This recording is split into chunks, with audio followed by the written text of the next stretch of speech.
Imagine, one ordinary morning, death simply stops working. Not fewer deaths, none at all. No accidents prove fatal, no illness reaches its end, no age, however advanced, brings life to a close. At first, it would look like a miracle, but permanence has a way of revealing complications no one expected.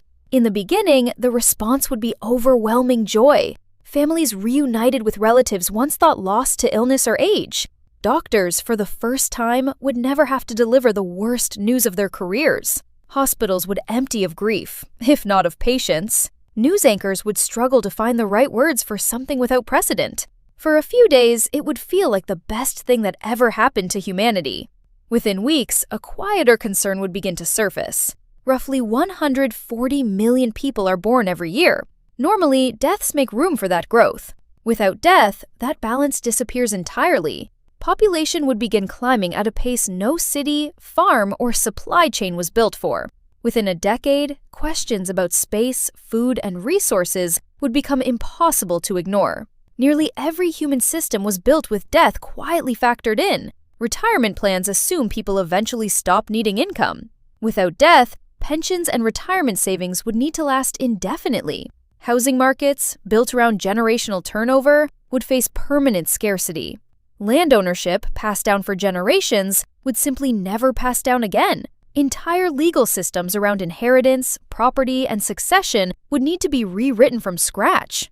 Not dying doesn't mean not getting hurt. Severe injuries would simply persist, without the possibility of a final end. Advanced illnesses would continue indefinitely, causing suffering without resolution. Some conditions, like advanced dementia, would raise painful new questions. What does identity mean if a mind fades but a body simply continues?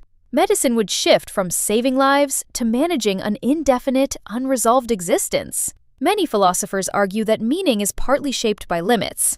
A deadline gives urgency to a decision. A lifetime gives urgency to a life. Without death, urgency itself might quietly disappear. Some tasks might be postponed not for a year, but indefinitely. Relationships, careers, and ambitions might stretch out endlessly, losing the shape that endings once gave them. Some who study this question suggest a life without end might not feel infinite.